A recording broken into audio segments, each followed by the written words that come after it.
Vamos a pasar a la palabra. Hemos comenzado la semana pasada una serie sobre personajes poco conocidos de la Biblia. La semana pasada hablamos de una muchacha, el título del mensaje, una muchacha, una joven usada por Dios, una chica que fue llevada a Siria, secuestrada. La Biblia nos enseña que era una joven que cayó en el hogar de un tal Naamán, general del ejército de Siria, un hombre valeroso, un hombre importante, un hombre rico, un hombre con una influencia tremenda, de una alta estima para su señor, pero sin embargo dice la Biblia que tenía un gran problema, un problema incurable, y es que era leproso. Pero esa muchacha que vivía en la casa de Naamán le dice a su ama, a la esposa de Naamán, que en su país, en Israel, hay un profeta llamado Eliseo, que si orara, si hiciera una oración por su señor Naamán, este podría ser curado de su lepra. Sonaba algo realmente increíble, ¿no? Que hubiera un hombre que tuviera la capacidad de poder sanar a una persona de la lepra, pero realmente no era la persona el que lo iba a sanar, sino era el Señor a través de la persona del profeta Eliseo el que iba a hacer el milagro. Y todos vimos, ¿no?, cómo Naamán se va a Israel con unas cartas que le presenta al rey de Israel, de parte del rey de Siria, que le dice: ahí te mando a mi siervo Naamán para que me lo sanes, para que me lo cures de la lepra. El rey de Israel se desespera, dice: pero ¿cómo voy yo a curar de lepra a alguien? ¿Acaso soy yo Dios? Sin embargo, el profeta Eliseo le dice: mándamelo, que él se va a enterar de que en Israel hay un Dios que marca la diferencia, un Dios poderoso, un Dios de milagros. Y todos conocemos la historia y hablamos de esta chica que, ya digo, no podemos decir el nombre porque la Biblia no nos lo dice, pero queríamos en cierto sentido rendirle un homenaje a esta joven valiente, una joven que no permitió que las circunstancias le robaran el gozo y le taparan la boca, sino que él, a pesar de que había sido secuestrada, probablemente violada, vete tú a saber, ella no permitió que la amargura, el rechazo hacia los que le habían hecho daño marcara su vida, sino que ella superó todos esos traumas y ella testificó y aprovechó la oportunidad, y no solamente Naamán, sino que todo el país de Siria fue de alguna manera bendecida a través de la intervención de Dios. Y decíamos que así tenemos que ser los creyentes hoy en día. Hay muchos creyentes mudos, creyentes que hablan de política, de fútbol y opinan de todo y de todos, pero sin embargo a la hora de hablar del Señor se cortan, les da vergüenza, tienen miedo. Y no tiene que ser así. Yo creo que vivimos en un tiempo, sobre todo este país está atravesando una situación en la que se tiene que oír más la voz de los creyentes, se tiene que oír más lo que decimos, lo que creemos y al Dios al cual adoramos. Pero hoy vamos a hablar de un hombre que sí, tiene nombre. Se encuentra en 2 de Samuel capítulo 23 y forma parte de la lista de los valientes del rey David. Todos nosotros sabemos que David no tenía que haber sido nunca rey, porque no fue elegido él como el primer rey de Israel, sino Saúl, hijo de un tal Cis. Y luego cuando murió el rey Saúl, Jonatán tenía que ser el siguiente rey de Israel. Pero el Señor rompió los esquemas, el Señor lo hizo diferente. El Señor dijo: no va a seguir la casa de Saúl al frente de la monarquía, sino que va a seguir la casa de Isaí en la figura de David. De los 8 hermanos era el más pequeño, era el que cuidaba las ovejas de su padre, y la Biblia nos enseña que el profeta Samuel fue el que recibe la orden, el mandato del Señor de ir a la casa de su padre y de ungirlo para que fuera el segundo rey de Israel. No lo ungió hoy y mañana ya era rey, sino que pasaron muchos años, desde los 17 años que aproximadamente fue ungido, fue elegido por el Señor, hasta los 30 años. Su vida no fue nada fácil, fue una vida muy difícil. La unción siempre trae persecución. Cuando una persona se toma en serio su relación con el Señor, tarde o temprano, por la posición que ocupas en el reino, por lo que representas en el mundo espiritual, vas a recibir todo tipo de persecuciones y calumnias y guerra, etcétera, etcétera. David asumió que era parte del precio que tenía que pagar como futuro rey de Israel, y esos largos años en los que tuvo que huir de cueva en cueva, incluso hasta se fue a vivir un tiempo al extranjero, pues le sirvió para prepararlo como persona, prepararlo como el futuro rey de Israel y sobre todo a tener paciencia, sobre todo a aprender a esperar en el tiempo de Dios, a no precipitarse, a no pensar que las cosas para Dios son fáciles y yo pido ahora y a la media hora tengo lo que he pedido y todo va sobre ruedas, sino piano se va lontano, poco a poco. Y David a los 30 años, pues ya está preparado para ser rey, pero no tiene ejército, no tiene una tropa. Él vive en una enorme cueva que hasta el día de hoy se puede visitar en Israel, se llama la famosa cueva de Adulam. Hay algunas iglesias que se llaman Iglesia Cueva de Adulam. Y allí dice la Biblia que se reunió con aproximadamente 300 personas. Y la Biblia dice de esas 300 personas que estaban endeudadas, afligidas, hechas polvo, diríamos hoy en día. Y de esa cueva y del trato y del tiempo que esos hombres amargados, frustrados y desahuciados pasaron con David, de ahí salieron los famosos valientes de David. Claro, hay una lista enorme de más de 30 nombres y dentro de esos 30 hay 3 y dentro de esos 30 hay 1.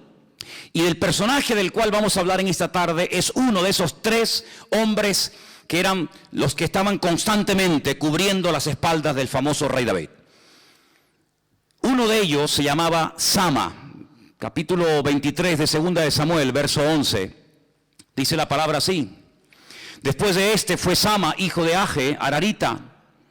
Vamos a ver lo que hizo, porque eran valientes no porque quisieron ponerse ese título, sino porque se lo ganaron, Es muy fácil decir yo soy tal, yo soy cual, yo no sé qué, pero el fruto, ¿dónde está el fruto? Fue valiente porque dice la Biblia que los filisteos se reunieron en un lugar llamado Lei, donde había un pequeño terreno lleno de lentejas, y el pueblo había huido delante de los filisteos. Pero el versículo 12 es muy interesante porque dice que él, Sama, entonces se paró en medio de aquel terreno y lo defendió. Y mató a los filisteos y Dios, el Señor, dio una gran victoria en aquel día a través de este hombre. Fijaros que él no es valiente simplemente porque vive con David. Él no es valiente porque forma parte del ejército de David. David tenía miles y miles de soldados. Pero este era valiente porque se ganó el título de valiente. Ahora me llama mucho la atención que la Biblia nos enseña y nos dice qué fue lo que hizo para que lo podamos considerar hoy en día un hombre valiente. Aparentemente no hizo algo espectacular, ¿no? No mató gigantes, no mató leones, sino que simplemente, digo simplemente entre comillas, lo que hace este hombre es pararse, quedarse totalmente solo, todos lo abandonan, y él defiende un pequeño terreno lleno de lentejas. Y aquí podemos ver algo muy interesante. Primero, en el reino de Dios no existe pequeño y grande, importante y menos importante. Ese pequeño terreno de lentejas era tierra de Dios. Era tierra que habían recibido las tribus de Israel como herencia. Y el enemigo, si tomaba posesión y conquistaba y lograba arrebatar a Israel ese pequeño terreno de lentejas, mañana vendría por un terreno mayor y pasado por otro y por otro y por otro. Es como cuando, por ejemplo, hay un león o un oso que se dedica a matar gallinas o se dedica a matar a algún cordero de la manada y dice, bueno, total, mató a un cordero. No pasa nada. No. Es que eso genera en el animal, en el oso, en el animal que sea, genera un deseo de volver a matar y de volver a arrebatar una pieza. Es decir, no dice el león, bueno, maté a un cordero, ahora me voy a otro rebaño o me voy a 200 kilómetros y ataco a otro. No. Sino que él sabe que en ese lugar, el día anterior, pudo matar a un cordero, a una vaca. Y en la cabeza de ese animal dice, mañana voy a intentarlo otra vez porque ya lo conseguí. Por lo tanto, Sama es una persona que valora lo pequeño. Dice la Biblia, bienaventurado el varón que se gozó en el día de las pequeñeces. A veces le damos importancia a las cosas grandes, a las cosas visibles, a las cosas que salen en televisión, a las cosas que son, entre comillas, dignas de un aplauso y de reconocimiento. Y decir, hermanos, gracias por lo que habéis hecho. Pero a veces no nos damos cuenta de que la vida está llena de muchas cosas pequeñas, que son las que hacen posible que tú y yo estemos en esta tarde en este lugar. Leí esta semana una famosa frase, la vamos a poner ahí, de Benjamin Franklin, el inventor del pararrayo y de otras muchas cosas. Y él dijo en cierta ocasión: la felicidad humana generalmente no se logra con grandes golpes de suerte, que pueden ocurrir pocas veces, sino con pequeñas cosas que ocurren todos los días. Aquel pequeño terreno de lentejas fue la oportunidad que se le presentó en la vida de este hombre Sama para demostrar que él era verdaderamente un hombre digno de ser considerado valiente del ejército del rey David. Aquí podemos ver ese principio de la Biblia que enseñó el Señor Jesucristo en el Nuevo Testamento, cuando dijo que el que es fiel en lo poco, el Señor lo pondrá sobre mayores cosas. Para algunos no merecía la pena jugarse la vida por un pequeño terreno de lentejas. No estamos hablando de 50, 100 o 200 o de 1000 hectáreas. Estamos hablando de un terreno insignificante. Pero dice que estaba lleno. No estaba recién sembrado, sino ya estaba a punto de ser recogido de la cosecha. ¿Cuánta gente iba a comer de aquel pequeño terreno de lentejas? No lo sabemos. Una familia, 2, 3, 4, 20, 40, da igual. Pero muchas familias y muchas personas iban a poder comer de aquel pequeño terreno de lentejas, pero había que defenderlo. El enemigo nunca va a atacar.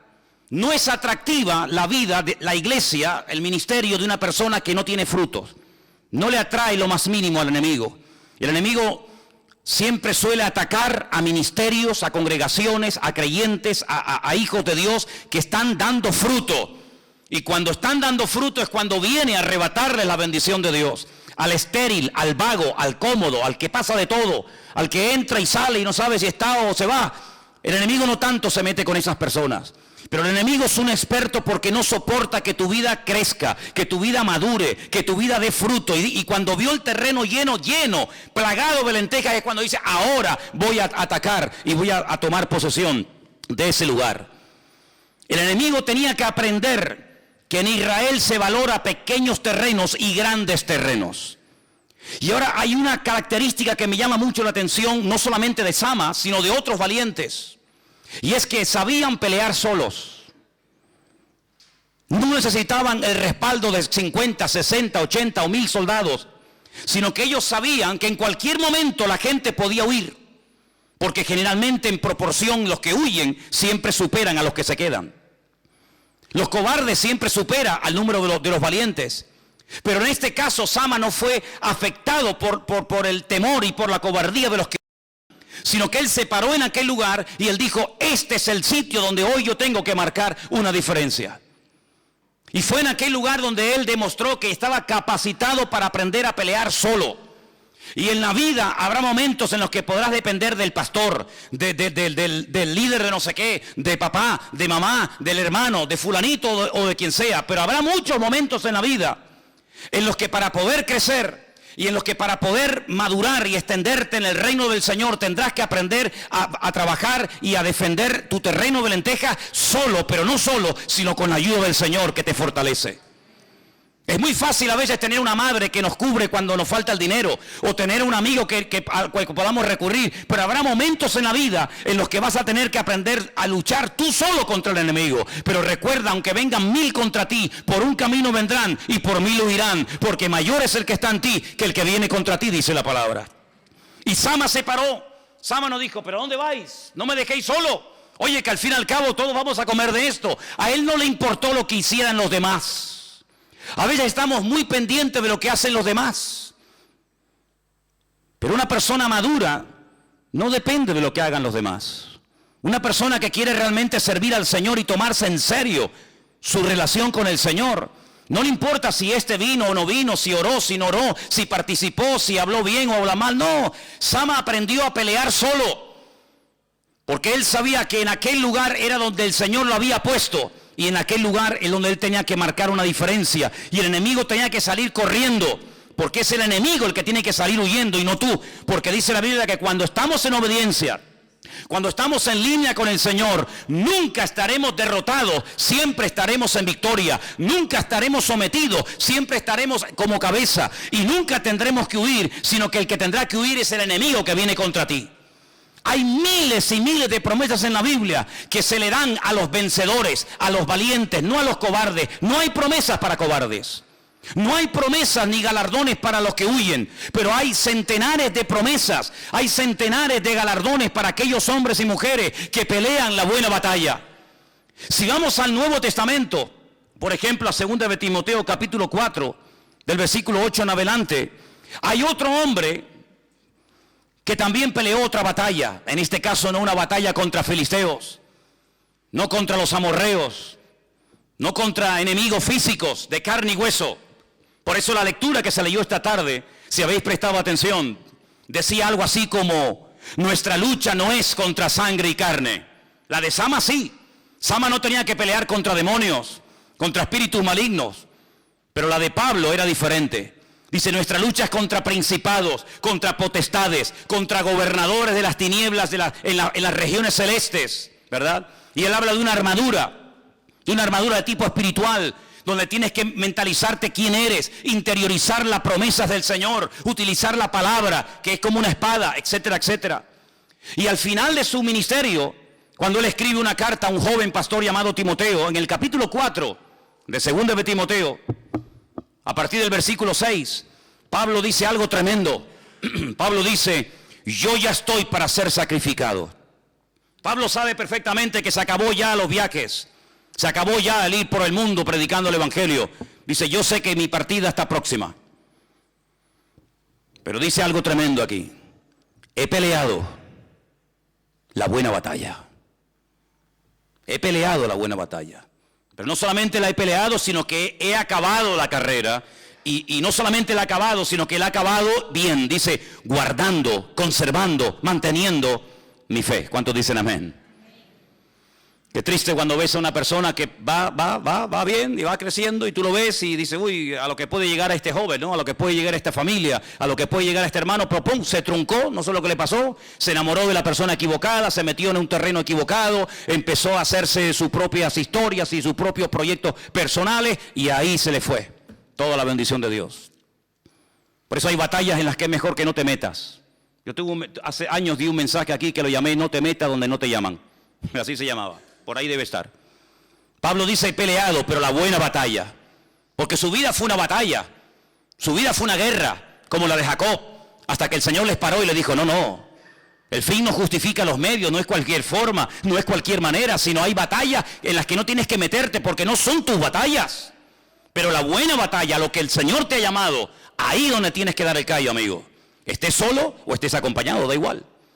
Y ahora dice algo tremendo. Ahora viene el galardón, pero ¿cuándo? Después de la batalla, después de la carrera, después del esfuerzo, ahora viene la corona, el premio, el galardón.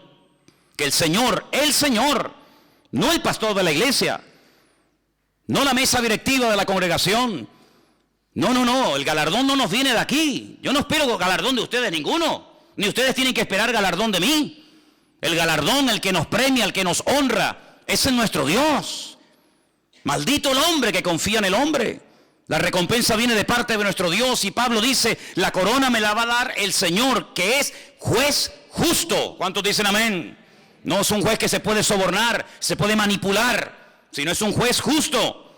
Y me la dará en aquel día. Seguramente ahora no, pero en aquel día me la dará.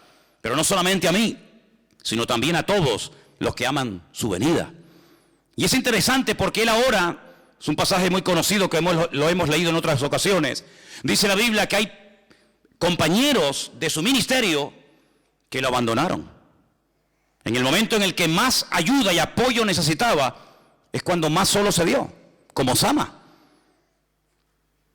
Sama necesitaba ayuda y apoyo de los que estaban allí y se fueron todos. Y Pablo está a punto de ser decapitado, de morir como mártir en Roma. Y hay que estar con él. Este hombre nos ha predicado. Este hombre ha dado su vida por nosotros. Y ahora tenemos que estar con él hasta el último momento. Y ahora dice que un tal Demas, versículo 10, me ha desamparado. Y no porque se fue a otra iglesia a predicar o porque tenía algo más importante en el reino que atender. No. Esa no fue la razón. Demas me ha desamparado amando este mundo. Cuando hemos dicho 1.000.000 de veces y ya lo sabemos, que no tenemos que amar el mundo ni las cosas del mundo, pero a este le atrajo el mundo, le tiraba el mundo, amigo, claro. Y dice que el mundo lo atrajo y detrás del mundo se fue. Y se ha ido a Tesalónica.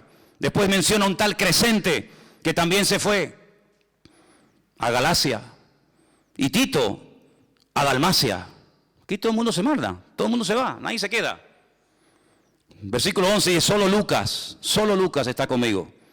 Algunos creen que Lucas era doctor y también abogado, y por eso probablemente tuvo la oportunidad de quedarse hasta el último momento, hasta el momento del martirio con el apóstol Pablo. Pero más adelante, el versículo 14 menciona otro, un tal Alejandro. Y todos estos son personajes que ustedes pueden ver viajando con Pablo en el libro de los Hechos y en otras epístolas. Es decir, no son neófitos en la fe, no son niños que están tratando de juguetear a no sé qué. No, son gente levantada y puesta en el ministerio por el apóstol Pablo. Gente que han estado viajando, que han sufrido persecuciones, gente que han visto cómo predica Pablo, cómo levanta obreros, cómo establece congregaciones. No son personas así sin fundamento ninguno. Y dice que Alejandro se fue causándole muchos males. El Señor le pague conforme a sus hechos. Y le advierte a Timoteo de que tenga cuidado con este personaje. Dice, guárdate tú también de él, pues en gran manera se ha opuesto a nuestras palabras. Y ahora dice Pablo algo increíble. En mi primera defensa ninguno estuvo a mi lado, sino que todos me desampararon. No les sea tomado en cuenta. Pero ahora viene la diferencia, hermanos. ¿Cómo pudo este hombre aguantar el martirio? ¿Cómo pudo este hombre aguantar la soledad? ¿Cómo pudo este hombre soportar todo esto? Dice, porque el Señor estuvo a mi lado. ¿Cuántos dicen amén? Ahí está la diferencia, porque Él estuvo a mi lado. Alejandro no, Demas tampoco, Crescente tampoco, Tito tampoco, pero el Señor, el que tiene que estar, estuvo a mi lado. Y dice, y me dio fuerzas. Siempre el Señor nos dará fuerzas para que por mí fuese cumplida la predicación y para que todos los gentiles oyesen, y así fui librado de la boca del león, y el Señor me librará de toda obra mala y me preservará para su reino celestial. A Él sea la gloria por los siglos de los siglos, amén. Dale un aplauso fuerte a nuestro Dios en esta tarde. Muere dando gloria a Dios, aleluya, amén, amén. No muere amargado, muere dando gloria al Señor Todopoderoso, aleluya, aleluya. ¿Por qué fue valiente Sama? Pues porque se jugó la vida. Por un pequeño terreno de lentejas, sí, pero era el momento, el lugar, era la herencia que este hombre tenía que defender en aquel momento. Si observas la vida de algunos personajes de la Biblia, hemos visto por ejemplo ahora el caso de Pablo, pero si observas por ejemplo la vida de David, la vida de José, son personas que crecieron muchísimo. Por ejemplo, quiero decirte que el personaje del cual más habla la Biblia, si juntáramos todos los versículos y todos los capítulos que hablan de la vida de David, es el personaje que más se habla en la Biblia, más que de Abraham, más que de Moisés. Casi 66 capítulos hablan de David. Creció muchísimo, fue usado mucho por el Señor, escribió un montón de salmos y es una persona que hasta el día de hoy sigue siendo respetado y amado por muchos y millones de creyentes. Es una persona que estuvo muchos años de su vida en el desierto, en la soledad. Y en la soledad aprendió a pelear con leones. En la soledad aprendió a prepararse para alabar a Dios cuando fuera rey de Israel. En la soledad aprendió a matar osos. En la soledad creció en la intimidad con el Señor. Me viene a la cabeza ese texto que dijo el Señor en cierta ocasión: entra en tu aposento y cierra la puerta, y tu Padre que te ve en secreto te recompensará en público. Cuando Él llega al campo de batalla, al valle de Elan, donde está todo el mundo atemorizado y todo el mundo asustado, incluido el mismísimo rey Saúl, la Biblia dice que Él llegó y dijo, pero ¿es que acaso no hay Dios en Israel? ¿Quién es este filisteo incircunciso para que provoque y desafíe los escuadrones de Israel de esta manera? Vamos a marcar hoy una diferencia en este campamento. Hoy sabrá el enemigo que nuestro Dios es el Dios del poder y de la autoridad. Esto no es una tragedia nacional.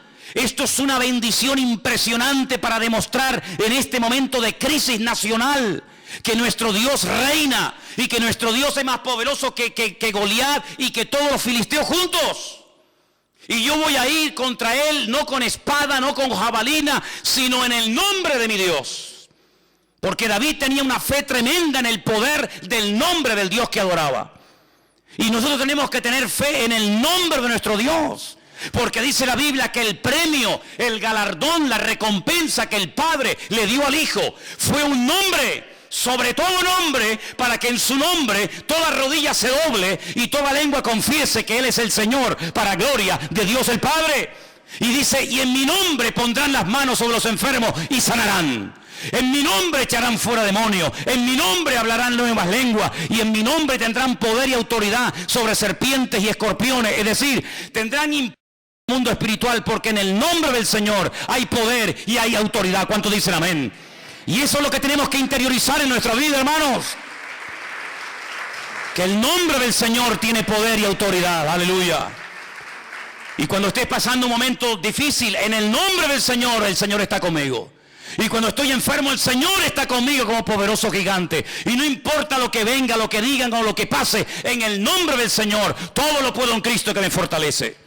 Ahí estaba Sama, parado, solito. Vengan, vengan. Esta es una oportunidad de oro.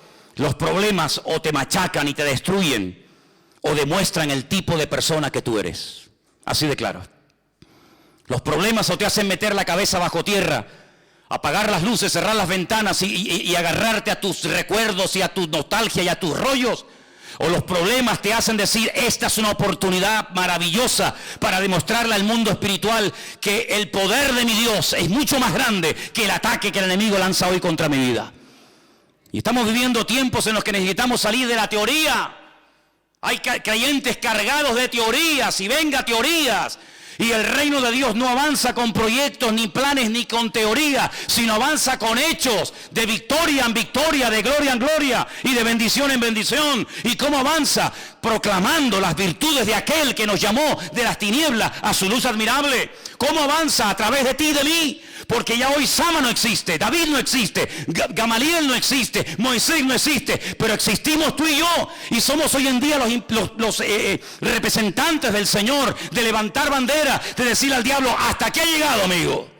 A partir de ahora se te acabó el rollo. A partir de ahora vamos a declarar la bendición de Dios. Y mi casa va a ser un botón de muestra para todo el barrio de que en esta casa el ángel del Señor acampa alrededor de los que le temen y nos defiende. Y eso es lo que tenemos que aprovechar, hermanos.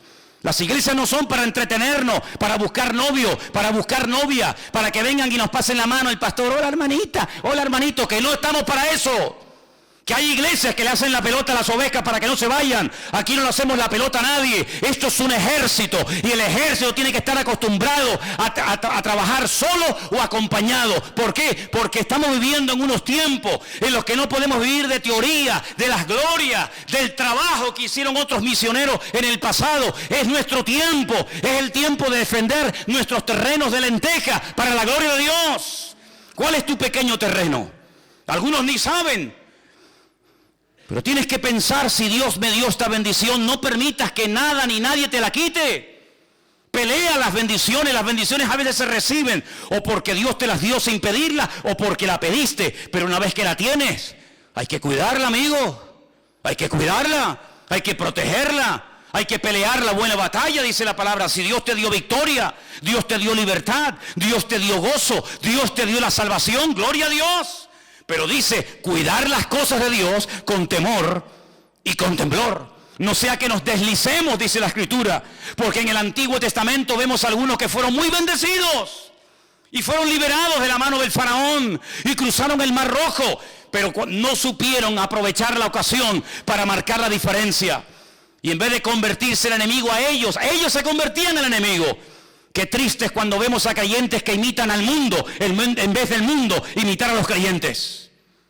¿Y cuándo llegará el día cuando la gente del mundo quiera ser como nosotros? Y no nosotros ser como ellos. Porque a mí el mundo no tiene absolutamente nada que ofrecerme. Pero nosotros tenemos muchísimo que ofrecerle a este mundo. Porque ni con dinero pueden obtener las bendiciones que nosotros tenemos hoy por hoy en el nombre del Señor. ¿Cuántos dicen amén?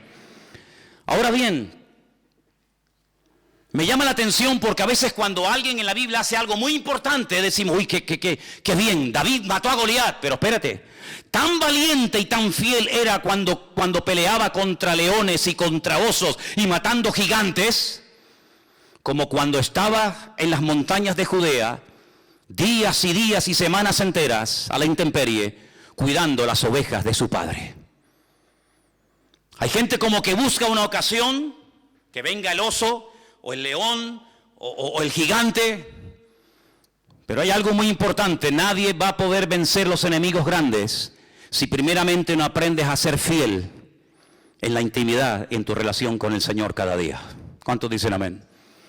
Algunos quieren empezar por arriba, matando leones, matando osos. Por si acaso alguien dice, ¿y a qué se refiere? Venga, te voy a hablar más claro. Algunos quieren empezar con el título de pastor. Y jamás en su vida ni siquiera se han ofrecido para limpiar el baño de la iglesia, pero quieren ser pastores. Algunos en su vida le han dado la bienvenida a una persona nueva. Jamás en su vida se han preocupado de ganar un alma nueva para Cristo, pero ya se ponen el título de pastor. Tienen algo de dinero, alquilan un local, compran 4 sillas, ponen el cartel Iglesia Evangélica, se pone chaqueta, corbata y ya está todo arreglado. Y jamás en la vida han aprendido a cuidar las ovejas en la intimidad con el Señor, pero sí quieren salir en la fotografía y tener página web y que todo el mundo los llame fulano de tal y don cual. Cuando yo fui a la escuela bíblica hace muchos años atrás, los que estábamos allí estudiando en aquel momento, no solamente íbamos a estudiar y nos iban a enseñar muchas cosas de la Biblia, la teoría de la Biblia, ¿no? Las palabras y los capítulos y etcétera, cosas, ¿no? Sino que toda la semana nos asignaban trabajos dentro de la escuela bíblica del seminario que teníamos que realizar, y a la semana nos cambiaban, y así semana tras semana. A uno le tocaba limpiar los jardines, a otro le tocaba hacer la comida, a otro fregar los platos, a otro hacer las camas, a otro pasar a la aspiradora, que por cierto, si alguien perdió el palito de la aspiradora, que no aparece, si alguien sabe dónde está, por favor, vaya a la mesa de reclamaciones porque nos falta el palito de la aspiradora. Bueno, sigo con el mensaje. Y entonces resulta que ahí me dijeron, a ti te toca esta semana limpiar los baños de la escuela bíblica, del seminario. Ah, perfecto, una semana no pasa nada. Cuando al lunes siguiente el director juntó a todos y le cambió a cada uno el puesto, el que estaba en la cocina lo pusieron en los jardines, el que estaba en los jardines lo pusieron en no sé qué, a mí me dijo, esta semana te toca limpiar los baños. Digo, bueno, como el hombre era americano, a lo mejor, no sé, el hombre no... Pero cuando la tercera semana a todos los cambiaron y me volvieron a asignar a mí los baños, yo pedí una reunión urgente con el director. Digo, porque esto es una injusticia. Esto no puede ser. Aquí todo el mundo rota, todo el mundo cambia, y yo estaba ya de baños hasta el gorro. Entonces pedí hablar con él y le dije, mire hermano, estoy un poco disgustado, estoy un poco molesto, aparte a mí me costaba dinero, estaba estudiando allí. Y digo, mire, yo no he venido aquí a limpiar baños. Y me dijo, bueno, si usted no quiere limpiar los baños, ahí está la puerta, se puede ir cuando quiera. ¿Qué es lo que te pasa? Digo, no, es que llevo 3 semanas limpiando los baños, hermano. Y me dijo, es que he observado, agárrate, es que he observado que no te gozas, que no tienes una buena actitud limpiando los baños. Y le dije, ¿también tengo que tener una buena actitud limpiando los baños? Y me dice, por supuesto. No solamente es lo que hacemos, sino cómo lo hacemos. Así que la próxima semana tienes que limpiar los baños. Y hasta que no te vea con un cambio de actitud y gozándote, y alegre y satisfecho, vas a estar ahí. Yo salí de esa oficina, créanme hermanos, claro, han pasado muchos años y hoy en día eso lo veo como algo ridículo, pero en aquellos tiempos para mí aquello era una montaña. Yo pensaba que el diablo estaba utilizando a ese hombre. De verdad, yo digo, el diablo está usando a este hombre para desanimarme, para que yo no quiera ser el pastor, para que yo me vaya a la escuela bíblica y vuelva otra vez a las andadas, y el diablo está usando a este hombre sin darse cuenta. El diablo, ay amigo, el diablo está usando el Señor que no te imaginas. Pasó un día por el pasillo y yo estaba limpiando los baños, y entonces me dice, hermano, meta la mano más abajo que... Oye, era uno detrás de otro, uno detrás de otro, uno detrás de otro. Pasó el tiempo, érase una vez... Y yo estaba limpiando los baños y me puse a cantar una canción, un corito, una canción de aquellos tiempos, ¿no? Hay una fiesta, fiesta, fiesta. Ya no se canta eso, ¿no? Desde que a Cristo yo conocí y yo le alabaré, todo aquello, ¿no? Y entonces me dice, hermano, ¿se está gozando? Y yo le dije, sí, un montón, estoy, aleluya, gloria a Dios, contento. Y dice, hermano, venga a la oficina que tengo que decirle algo. Y yo digo, ya está, ya me lo gané. Me voy a la oficina, me dice, siéntese hermano. Digo, dígame hermano. Veo que ha cambiado usted de actitud. Digo, sí, muchísimo, hermano, soy una nueva criatura. Las cosas viejas pasaron, aquí todos hechos nuevos. Dice, qué bueno, me alegro mucho, eso es lo que yo quería ver en ti. Tengo una buena noticia para usted, hermano. Digo, dígame, hermano. ¿Cuántos años le queda por estudiar? Digo, bueno, son 3 años, estoy en el primer semestre, me quedan todo, me queda todo. Dice, pues mire, hermano, hasta que usted se gradúe de esta escuela bíblica, usted va a estar toda la semana limpiando los baños. Ya, digo, otra vez para atrás, otra vez. Ahora te digo una cosa, los baños estaban como el chorro del oro, No dejaba entrar a nadie. Cuando iba a entrar, fuera de aquí, afuera al monte, aquí no entra nadie. Estaba aquello como la patena. ¿Qué te parece? Es decir, que mi primer trabajo para el Señor fue limpiar baños en una escuela bíblica. Por eso cuando viene gente por aquí, por la iglesia, sobre todo de otras congregaciones, ¿no? Porque los que han nacido aquí ya tienen el espíritu, la filosofía, el estilo nuestro, ¿no? Pero a veces cuando viene gente de otras congregaciones, y no me estoy refiriendo en particular a hermanos con los cuales estoy muy contento, sino hermanos que han pasado y ya no están. Y la primera moqueta que pusimos en la iglesia, una moqueta de color azul, no sé cuántos de ustedes se acuerdan. Pues me llegó un día un muchacho por aquí temprano en la mañana, yo estaba justamente con Luis hace 15 años atrás, poniendo la primera moqueta en la iglesia, y me llega este muchacho y me dice, oye, quiero hablar contigo. Digo, estupendo, pues mira, yo estoy trabajando ahora poniendo la moqueta, ayúdame a ponerla y mientras estamos poniendo la moqueta hablamos. Dice, no, es que yo no puedo poner moqueta, me dice. Y yo lo miré así, estaba agachado y digo, ¿por qué? Dice, no, porque yo soy cantante.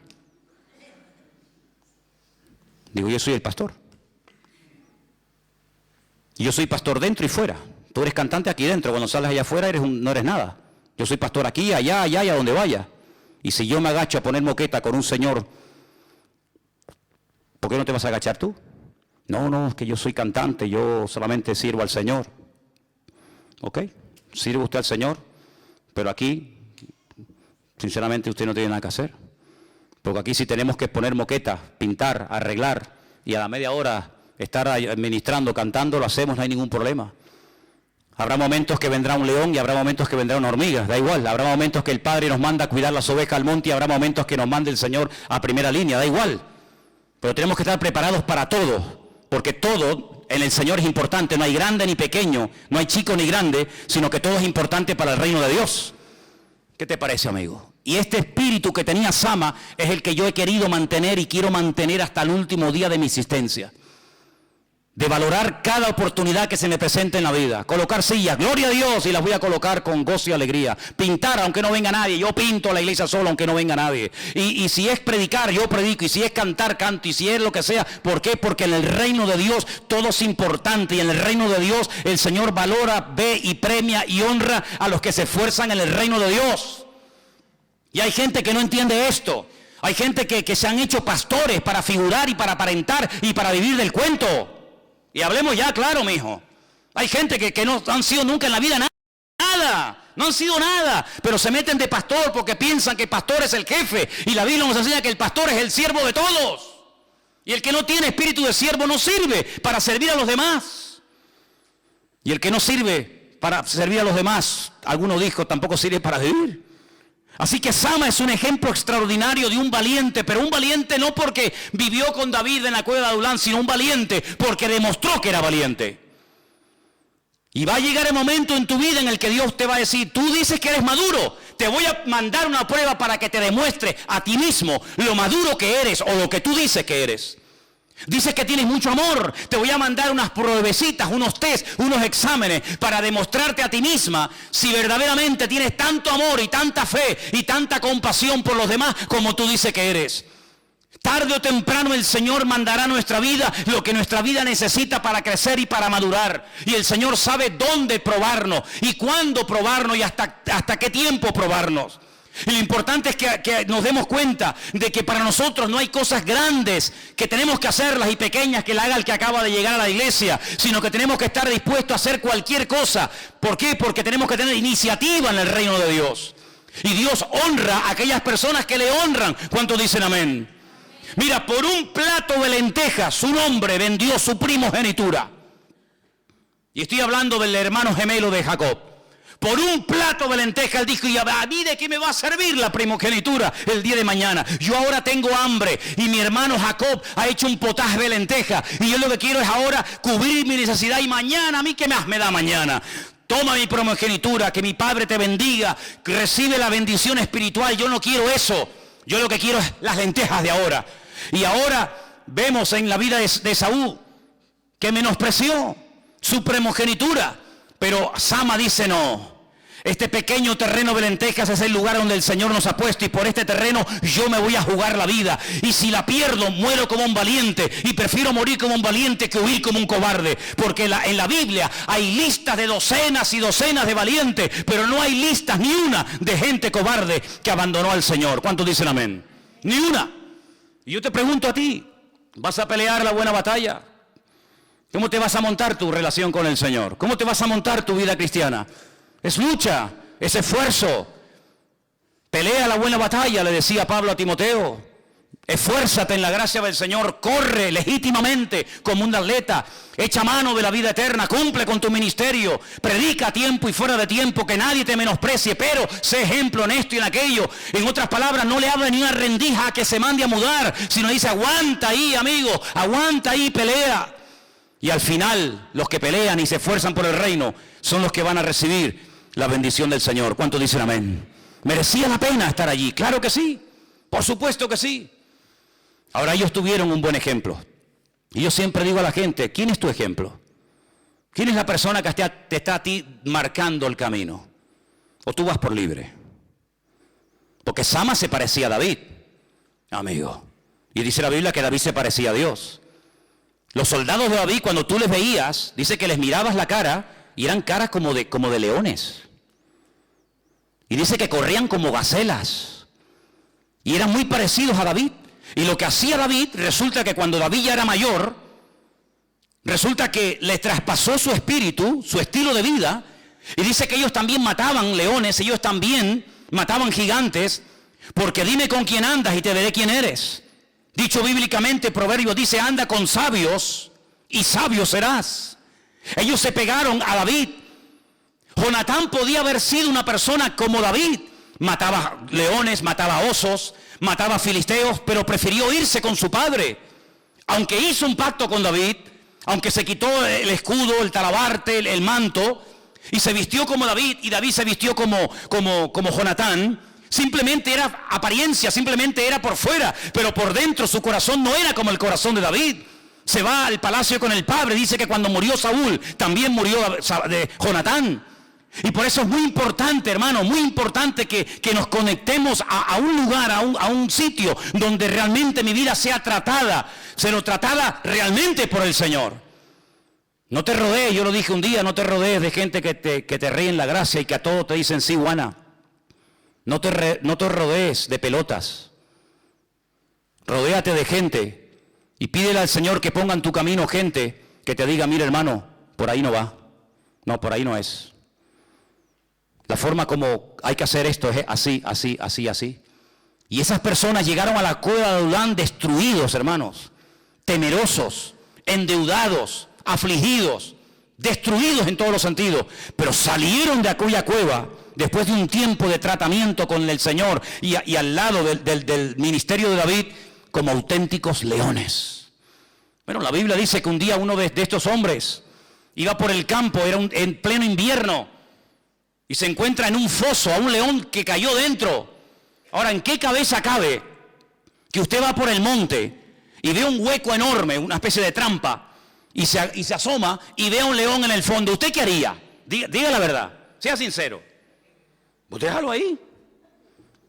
¿No? Déjalo ahí. Cayó, gloria a Dios, vámonos. Este dice no. Se metió dentro del foso del león.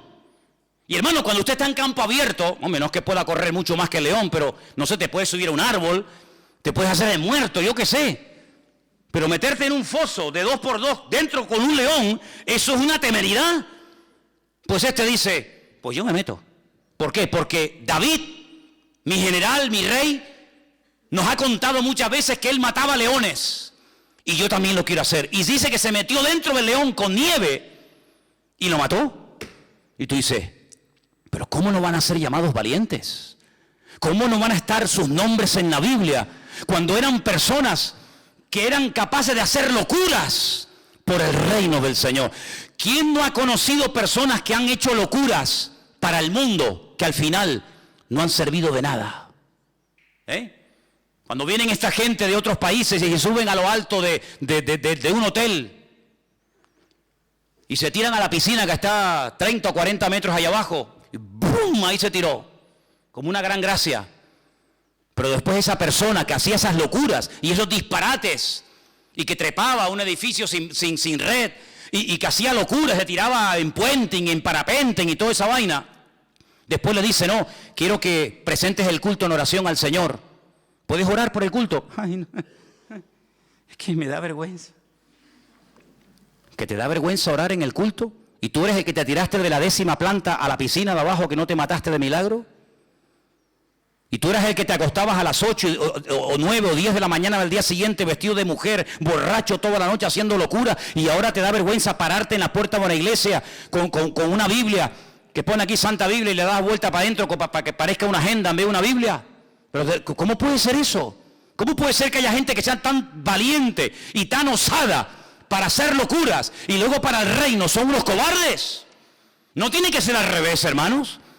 Pues tenemos que pedirle al Señor que nos dé coraje, que nos dé valentía, porque dice la Biblia que el reino de los cielos, quienes los arrebatan, es los valientes, y los que tienen las ideas claras, y los que son capaces de quedarse de pie cuando todos se postran, y los que son capaces de quedarse parados en un pequeño terreno de lenteja cuando todos salen corriendo. Claro, es más fácil salir corriendo, pero Sama se quedó. ¿Cómo se llaman los que se fueron corriendo? A ver, vamos a ver si la Biblia nos dice cómo se llamaban. Vamos a ver, versículo 11, después, versículo 10, se levantó, hirió a los filisteos, su mano se quedó cansada, el 11, después salió donde el pequeño terreno, el pueblo había huido. No salen los nombres, no salen los nombres de los que salieron huyendo, no salen. ¿Para qué? ¿Para qué quiero yo saber el nombre de los que se fueron corriendo? ¿Para qué? ¿De qué me sirve a mí saber el nombre y apellido y documento nacional de identidad de los que salieron corriendo? ¿Para qué? ¿Para qué? Para engordar la cabeza, venga información y venga información, no. Pero mira cómo está el nombre de Sama, que en hebreo es Shama, que significa el que oye a Dios, el que oye a Dios. Claro, si este hombre oía a Dios y estaba conectado al Señor, él sabía perfectamente que Dios puede ganar una batalla con 1 o con 10,000. Si ese uno está conectado a la fuente, si ese uno le cree al Señor, que vengan los filisteos, y hoy se demostrará en Israel que por un pequeño terreno de lenteja o por un gran terreno de lenteja merece la pena aprovechar esta oportunidad para que el enemigo sepa que como nuestro Dios no hay otro Dios. ¿Cuántos dicen amén? Ahora me llama la atención en el versículo 11, dice que el encuentro, la pelea, el terreno de lentejas estaba en un lugar llamado Lei. ¿Lo veis? Después de este Sama, hijo de Ajer, Lei, ¿lo veis o no?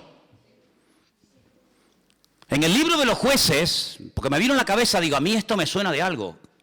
Y resulta que en el tiempo de los jueces, hay un libro hermoso que se llama el libro de los jueces, hay un juez que se llama Sansón, y dice la Biblia que él estaba tranquilo, y de repente dice que los filisteos acamparon en Lei. Eso está en Jueces 15:9, si lo quieren después leer tranquilamente en casa.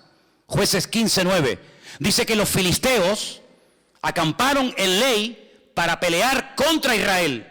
Y tiempo más tarde, ya no estamos en el tiempo de los jueces, sino en el tiempo de la monarquía, segundo rey, primero Saúl, segundo David, resulta que los mismos enemigos, los filisteos, vuelven otra vez a subir y vuelven otra vez a acampar en el mismo lugar que acamparon tiempo atrás en los tiempos del juez Sansón en Lei.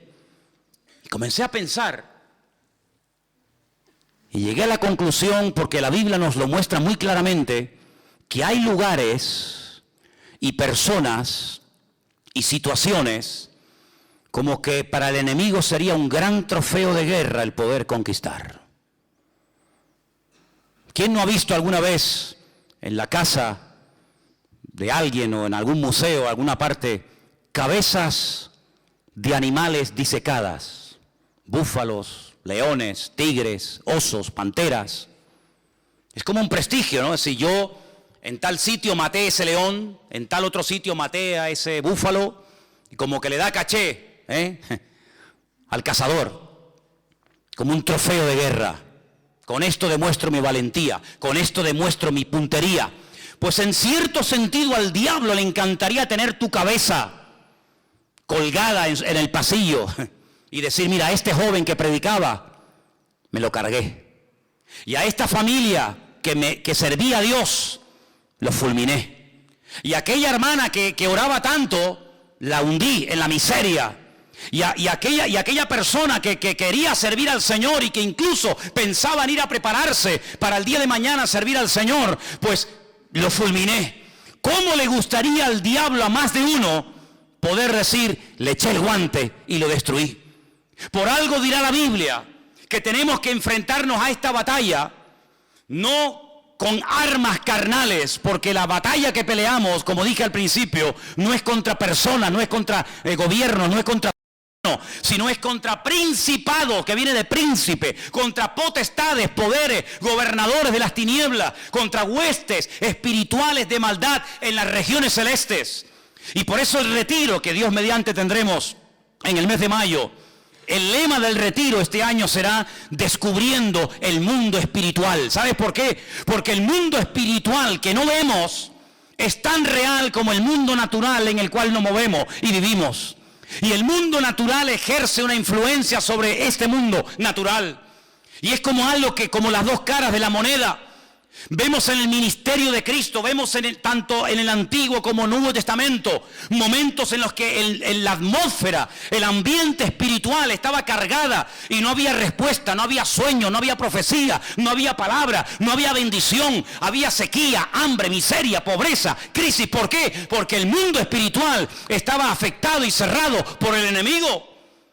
El Señor ya le decía al pueblo de Israel en el desierto cuando les dio la ley, cuando les dio la Torá, si ustedes no me obedecen, escuche bien esto, hermano, si ustedes no me obedecen, si ustedes menosprecian mi palabra, si ustedes adoran a otros dioses, el cielo se convertirá, el cielo será como si fuera de bronce. Las oraciones no subirán y las respuestas no bajarán. Pero no porque yo la tenga tomada con ustedes, cosa que ha quedado bien claro que yo les amo, sino que por vuestra actitud, vuestra desobediencia, vuestra falta de lealtad a mi palabra y a mi persona, hará que el cielo espiritual se cierre. Y hasta que mi pueblo no ore y se humille e invoque mi nombre, yo no podré sanar la tierra.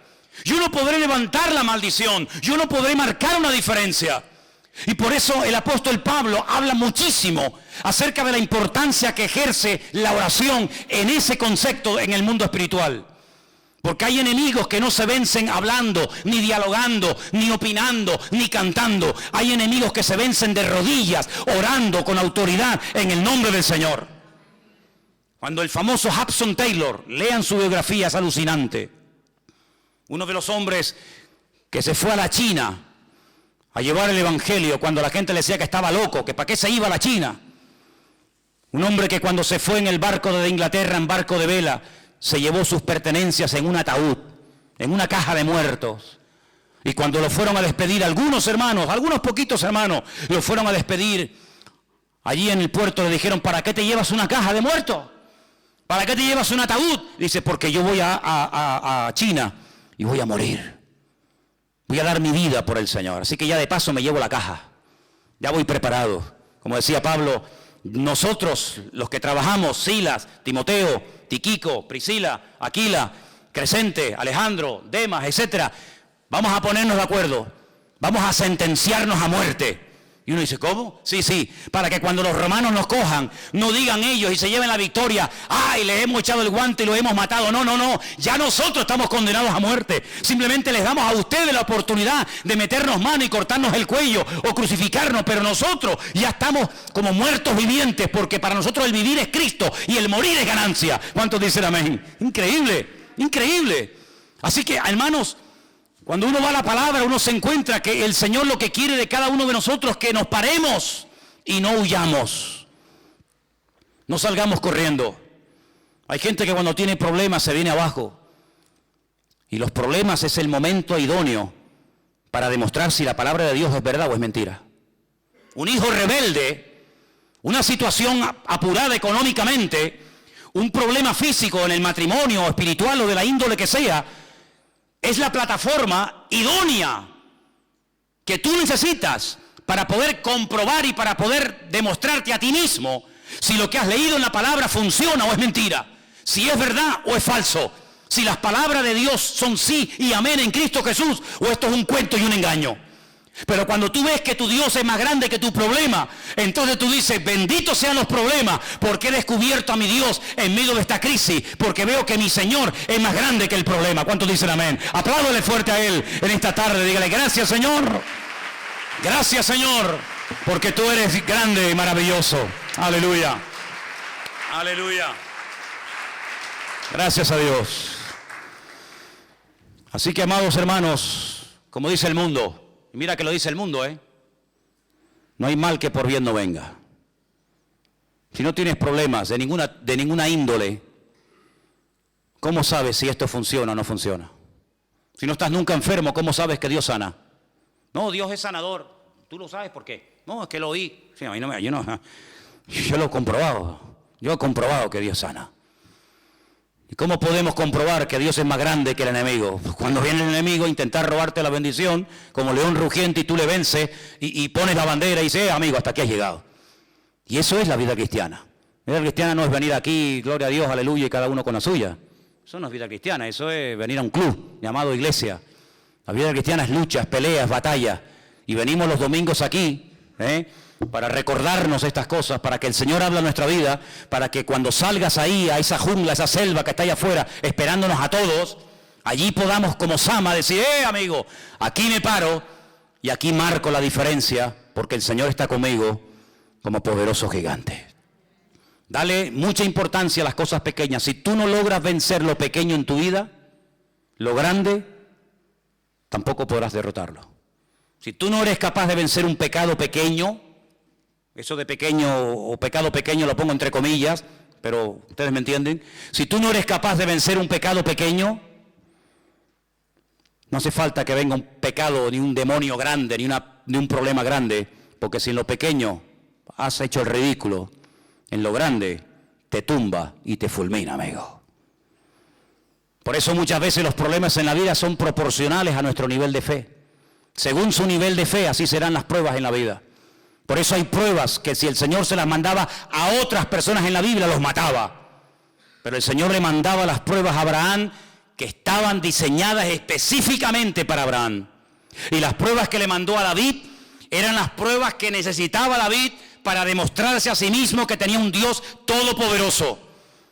Y las pruebas que tú pases a lo largo de tu vida no son pruebas que Dios tiene una caja y como esta secta llamada la secta Moon, no sé si habéis oído hablar algo de ella, tienen una caja con cientos, con miles de fotografías, una caja con fotografías de mujer y otra caja con fotografías de hombre, y entonces el líder pues coge una foto así al azar y dice, a ver, Tim Marín de Open Cucaramaca, la titiri fue esta, y esta con este, y dice, a ver, fulanito con menganito, vengan para acá, y celebra en un día. Como hace poco salió, no sé si lo vieron, en Corea, es una secta coreana, el presidente de las Naciones Unidas, Kim Jong-un, el rey de la luna, Kim Jong-un, es uno de los líderes mundiales de la secta Moon de Corea, por si no lo sabían, ¿verdad? Entonces dice, este con este, no se conocen de nada, no sabe cómo se llama este, cómo se llama el otro, a este a lo mejor le gustan las rubias, a este le gustan los morenos, pero ahí a lo que salga, y hacen un día 3.000, 4.000, 5.000 bodas de personas que no se conocen entre sí. Eso no es la vida cristiana. Dios no tiene una caja con pruebas, con luchas, con dificultades, con situaciones adversas o difíciles y dice, ven, a este le mandamos, mándale a este esta, y a esta le mandas a esta otra. No. Todo está ordenado, diseñado, planificado, ordenado por la mente sabia y prudente de nuestro Dios. Y cuando algo ocurre en tu vida, no es al azar. No es porque Dios se equivocó, dijo, ay muchacho, la prueba de Antonio se la mandé a Juan, o la prueba de María se la mandé a Antoñita. No, sino que todo tiene un diseño, todo tiene un orden. Y lo que está pasando, los que aman a Dios, todas las cosas les ayudan a bien. Y por eso tienes que tener una actitud de agradecimiento y decir, bueno, si ahora la prueba es que yo me enfrente contra uno, gloria a Dios. Pero si la bendición de Dios viene para que me enfrente contra 50, pues Dios me dará la gracia para pelear contra 50 o contra 1000 o contra 10.000. Me da igual, porque la batalla no depende de lo que soy, sino del Dios al cual adoro y al Dios al cual sirvo. ¿Y cuál es tu Dios? ¿Cómo es tu Dios? En estos días estamos viendo ¿cómo son los dioses de España? ¿Cómo son los dioses de los españoles? Hoy estaban en Sevilla preocupados. ¿Los sacamos o no los sacamos? Porque claro, si llueve y se nos moja el Cristo de la angustia, va a ser una angustia. Entonces, ¿qué hacemos? Lo sacamos, lo metemos, todo el mundo llorando, sácalo, sácalo, no lo saques, sí, sácalo. Terrible, terrible. Qué país de pandereta, hermano. Qué vergüenza con la que está cayendo. Y cuando veía hace unos días a una procesión de niños, así un poquito más grandes que Benjamín, cargando esos tronos, digo, ¿pero qué le están enseñando a estas criaturas? ¿Qué diferencia hay entre enseñar a un niño en Palestina una serie de cosas o enseñarle a un niño a cargar un muñeco y diciéndole que ese es Dios? ¿Qué diferencia hay? Que aquellos son salvajes y nosotros somos occidentales, europeos, y es lo mismo, es lo mismo. Y gracias al Señor que Dios nos sacó de esa idolatría. Ya no tenemos que ir a besarle los pies a ningún santo, ni besarle las manos a nadie, sino que al Señor nuestro Dios adoramos y a Él solo servimos. Y si el mundo quiere ir detrás de ídolos que tienen boca y no hablan, porque no hablan, y tienen pies y no caminan, mírenlos, no caminan. Y si quiere la gente adorar y rogarle y orar y ir de rodillas y crucificarse y darse con un látigo detrás de un ídolo que tiene oídos y no les oye, allá ellos. Pero yo y mi casa serviremos al Señor. Y como Sama nos paramos en el nombre de Jesús y defendemos el territorio, defendemos la bendición que el Señor nos ha dado. No le vamos a permitir a ninguna lagarta, no le vamos a permitir a nada ni a nadie que nos robe la bendición de Dios. Porque lo que Dios te ha dado, si ese hombre Dios te lo dio, cuídalo y pelea por él.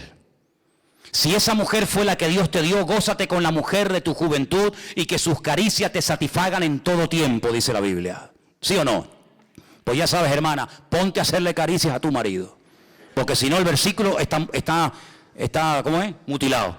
Que sus caricias te satisfagan en todo tiempo. Venga, empieza a hacerme cosquillitas. Y después te digo si me satisfacen o no. Si Dios te dio ese hijo, pelea en oración. No, es que que pelees por él. Y si tienes que levantarte más temprano para orar por él, levántate. Y si tienes que clamar y ayunar y pelear, haz lo que quieras. Pero no dejes que nada ni nadie te robe la bendición de Dios. Pelea la bendición de Dios. No, hermano, no. Usted tiene que refugiarse en el Señor y pelear la buena batalla. Y lo que al Señor le costó tanto obtener por ti, no lo pierdas tú tan fácilmente. Y quiero que en este momento oremos al Señor. Y le pidamos al Señor ese espíritu de valentía, de Shama. Un hombre que dijo, yo de aquí no me muevo. Aunque sea pequeño, me da igual. Este es el terreno de mis padres. Esta es la herencia del Señor. Y aunque sean lentejas, me da igual. La tierra del Señor, los hijos de Dios tienen que pelear por ella. Podemos llorar, podemos quejarnos, podemos lamentarnos, podemos hacer lo que quieran, pero la forma correcta es pelee la buena batalla. Pelee por sus hijos, pelee por su familia, pelee por las bendiciones del Señor. Protéjase bajo el amparo del Altísimo. Uno de los salmos más hermosos de la Biblia nos invita a refugiarnos bajo la cobertura de nuestro Dios. Decía el gran varón de Dios, Moisés, Señor, tú has sido nuestro refugio de generación en generación, antes de que los montes nacieran y formaras la tierra y el mundo, desde el siglo y hasta el siglo tú eres nuestro Dios. Escuche bien estas palabras mientras tiene sus ojos cerrados. El que habita al abrigo del Altísimo morará bajo la sombra del Omnipotente. Diré yo al Señor, esperanza mía y castillo mío, mi Dios en quien confiaré. Él te librará del lazo del cazador y de la peste destructora. Con sus plumas te cubrirá y debajo de sus alas estarás seguro. Escudo y adarga es su verdad. No temerás el terror nocturno, ni saeta que vuele de día, ni pestilencia que ande en oscuridad, ni mortandad que en medio del día destruya. Caerán a tu lado 1000 y 10.000 a tu diestra, mas a ti no llegará. Y ciertamente mirarás con tus ojos y verás la recompensa de los impíos, porque has puesto al Señor, que es mi esperanza, al Altísimo por tu habitación. No te sobrevendrá mal, ni plaga tocará tu morada, pues a sus ángeles mandará acerca de ti para que te guarden en todos tus caminos, y en las manos te llevarán para que tu pie no tropiece en piedra. Escucha, sobre el león, sobre el áspid pisarás, hollarás al cachorro del león y al dragón. Por cuanto en mí ha puesto su amor, yo también lo libraré. Le pondré en alto por cuanto ha conocido mi nombre. Me invocará y yo le responderé. Y con él estaré yo en la angustia, y lo libraré y le glorificaré y lo saciaré de larga vida y le mostraré mi salvación. Con esta confianza nos acercamos delante del trono de Dios. Con esta seguridad le decimos hoy aquí a nuestro Señor: Señor, sé tú nuestro refugio. Los filisteos, los demonios, el enemigo está como loco por robarnos las lentejas. ¿Y qué son las lentejas? La comida, el sustento, la bendición de Dios. ¿No te das cuenta que el enemigo siempre ataca o la salud o el sustento? Las dos pilares fundamentales del ser humano. O cortarles el suministro terrenal o cortarles el suministro celestial. O te desconecta de Dios o te desconecta del mundo, en el sentido de que te corta la bendición. No fluye. Por eso dice: el pan nuestro de cada día, dánoslo hoy. Porque el enemigo quiere robarte el pan, la comida, la bendición, la estabilidad, el gozo, la paz. Pero en esta noche levantamos bandera contra el enemigo en el nombre de Jesús. Y declaramos bandera, declaramos victoria. Y decimos: gracias, mi Señor. Gracias, mi Señor, porque tú eres todopoderoso. Hay gente que se pega horas reprendiendo al diablo. Yo no pierdo ni un minuto de mi tiempo hablando de ese personaje. Yo lo que declaro es la victoria de mi Señor. El Señor es todopoderoso. Lo venció en la cruz del Calvario. El nombre de Cristo tiene poder y autoridad. La sangre de Cristo rompe toda cadena. En la unción del Señor pudre todo yugo. Hermano, el enemigo tiembla simplemente al mencionar el nombre del Señor. Nosotros en esta iglesia hablamos más del Rey que del vencedor. Hablamos más de Cristo que del enemigo, porque el enemigo está vencido, y de los vencidos no pierdo ni un minuto de mi tiempo hablando, pero hablo de lo que Él hizo, porque lo que Él hizo fue suficiente para neutralizar, para destronar al diablo de su poder y autoridad. Por eso en esta noche declaramos que la victoria de Cristo es nuestra, aleluya, y que la sangre de Cristo, es toda poderosa y suficiente para vivir en victoria toda mi vida. Ahí donde estás, habla con el Señor y entrégale tus luchas y tus batallas a Él.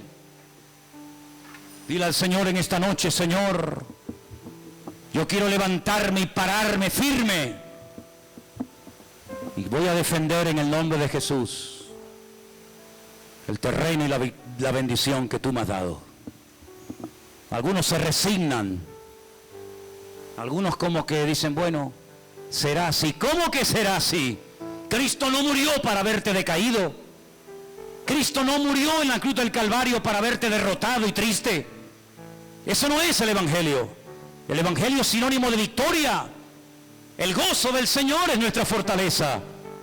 Podemos estar un día un tanto decaídos o tristes por nuestro estado de ánimo, pero nos levantamos y seguimos caminando de pie, en victoria, porque yo sé en quién he creído. Y aunque Demas, Alejandro y quien sea se hayan ido al mundo, como dice la palabra, el Señor estuvo a mi lado y me dio fuerzas. Aleluya. Pídele fuerzas al Señor, ¿sí? Las que a ti te faltan, a Él le sobran. Diga al débil, fuerte soy, dice la palabra.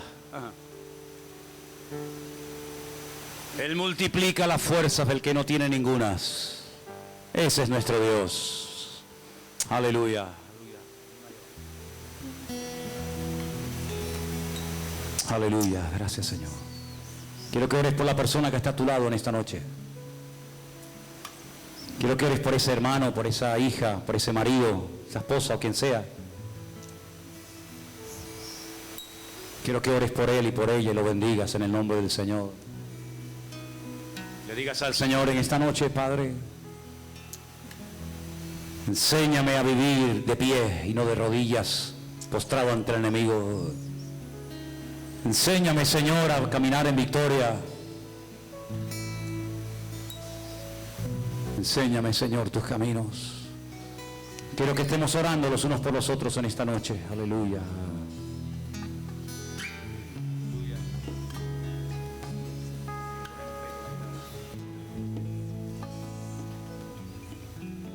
Aleluya.